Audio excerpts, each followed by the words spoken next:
Hello students, welcome to Saravana Publication Seminar section.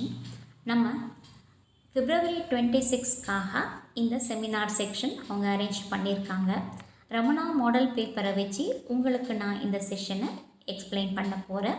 வாங்க நம்ம வீடியோக்கு போகலாம். இந்த மாதிரி ஸ்கூல் நம்மளுடைய எக்ஸாம் சம்மந்தமான வீடியோக்களை பார்க்க நம்ம சேனலை நீங்கள் லைக் பண்ணுங்கள், சப்ஸ்கிரைப் பண்ண ஃப்ரெண்ட்ஸ்க்கு ஷேர் பண்ணுங்கள்.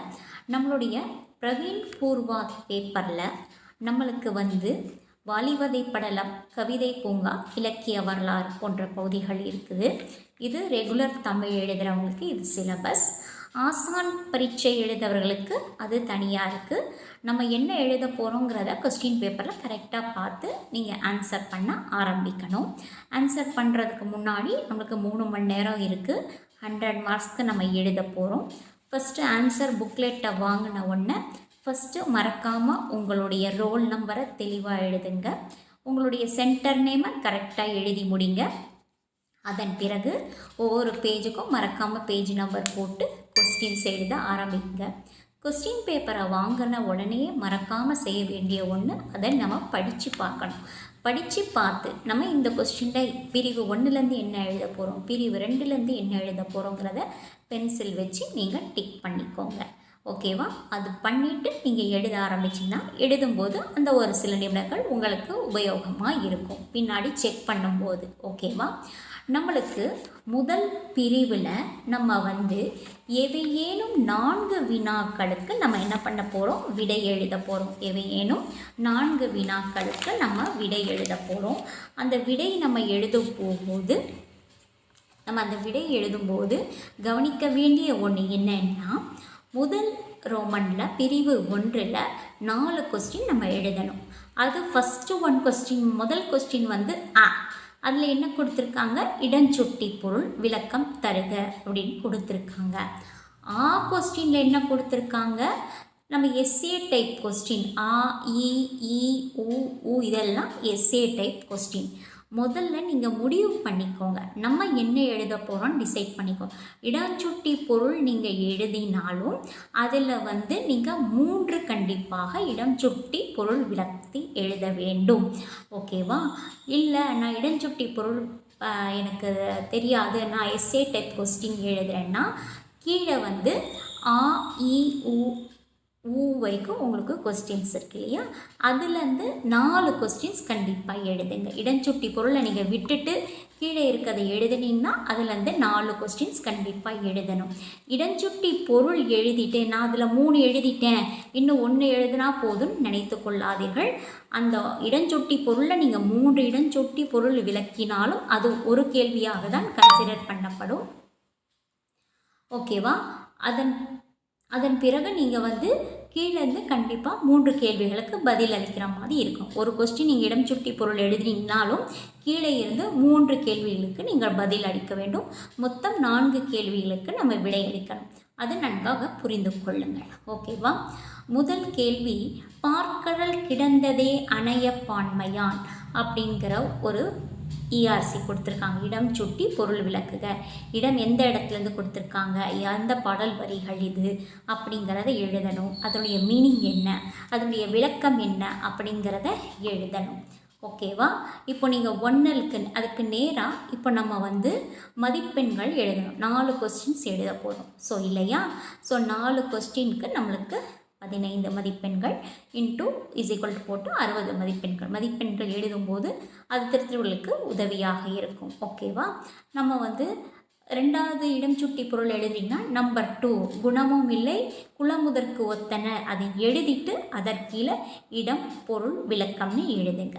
இல்லை நான் 3வது எழுதுகிறேன்னா தேவியை பிரிந்த ...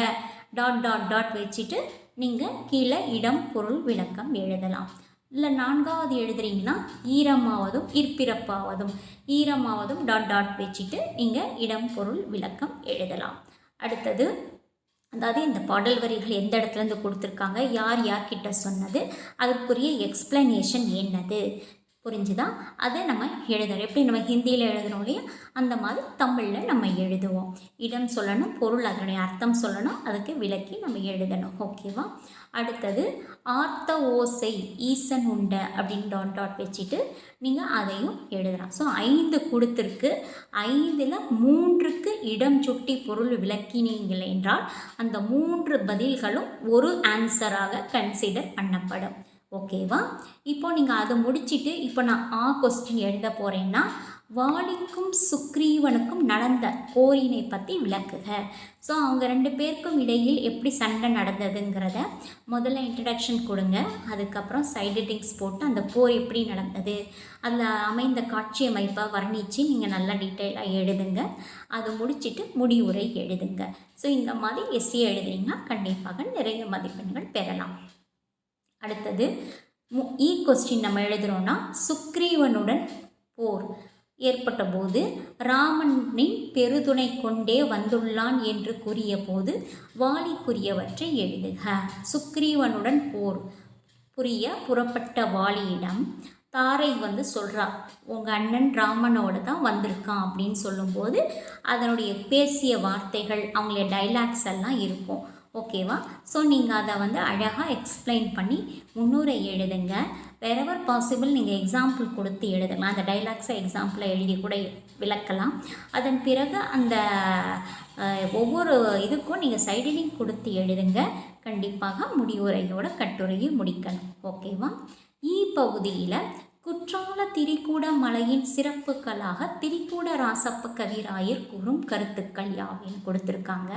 குற்றால மலையின் அழகை கவிஞர் எப்படி வர்ணிச்சிருக்காரு, முதல்ல இன்ட்ரடக்ஷன் கொடுங்க, மலை வளத்தை பற்றி எழுதுங்க, அந்த பாட்டுகள் ஏதாவது இருந்தால் அதையும் எழுதுங்க, முடிவுரை எழுதி அதை முடிக்க வேண்டும். ஓகேவா?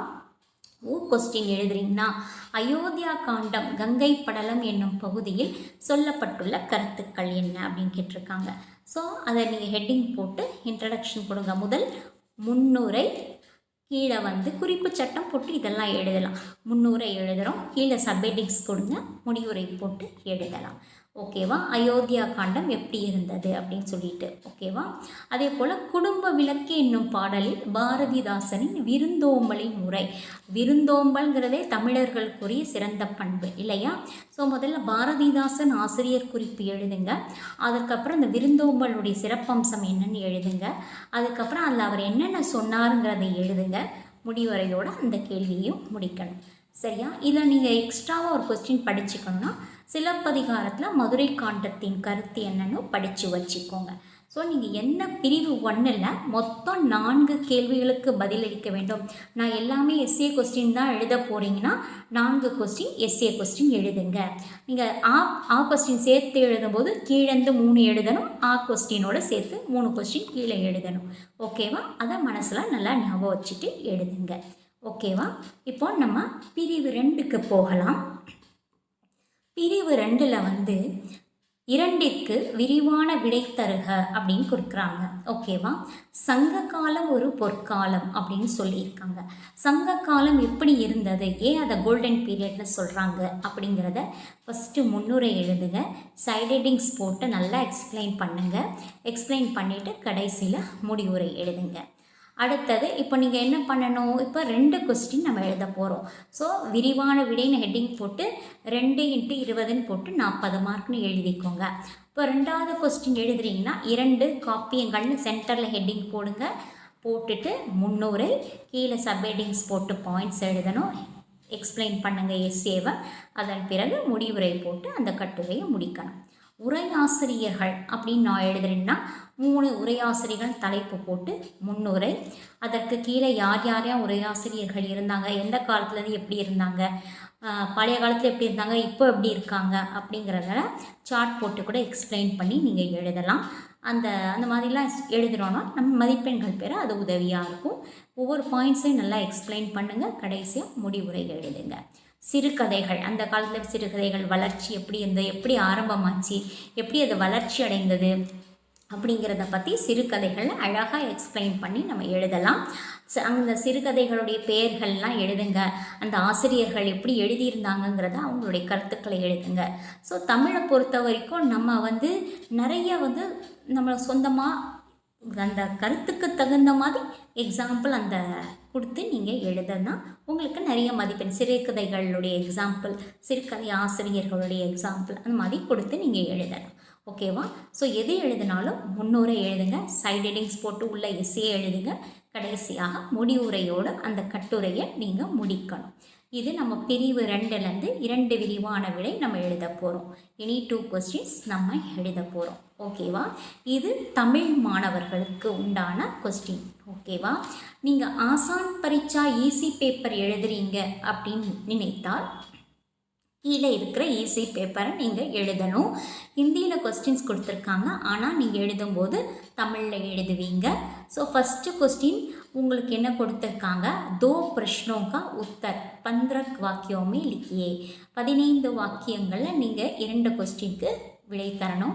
இப்போ ஃபஸ்ட்டில் 1 மார்க் எழுதிக்கோங்க. நம்பர் 1 போட்டு 2 प्रश्नों के उत्तरன்னு ஹெட்டிங் போட்டு 2 × 15 மார்க்ஸ் போட்டுட்டு 13 எழுதிக்கோங்க.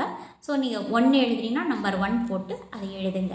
2 எழுதுறீங்கன்னா 2ன்னு போட்டு கொஸ்டின் நம்பர் கரெக்டாக போட்டு எழுத ஆரம்பிங்க.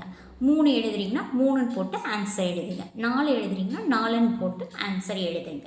ஸோ இந்த முறையில் நீங்கள் அந்த கொஸ்டின்ஸை அட்டென்ட் பண்ணுங்கள். 2 தான் நம்ம 4 கொடுத்துருக்காங்க, 2 அட்டென்ட் பண்ண போகிறோம். அடுத்த பகுதி உங்களுக்கு மீனிங்ஸ் கொடுத்துருக்காங்க. உங்களுடைய தாய்மொழியில், அதாவது தமிழில் கொடுக்கப்பட்ட வார்த்தைகளுக்கு மீனிங்ஸ் எழுதி அதை நம்ம என்ன பண்ணணும், வாக்கியத்தில் அமைத்து எழுதணும். ஆதர் கர்ணா, இலாஜ் கர்ணா, இமாரத், தந்துருஸ்தி, வனவாஸ், துனியா, சம்கீலா, பிரசித், பிரதீபா, ராஜ்தானி. ஸோ எந்த வார்த்தைகளை உபயோகித்தாலும் நம்பர் 2ல் பிராந்திய பாஷாமே அர்த்து அப்படின்னு சொல்லிட்டு நீங்கள் எழுதிட்டு மீனிங் எழுதி அதுக்குரிய சென்டென்ஸ் எழுதணும். ஓகேவா?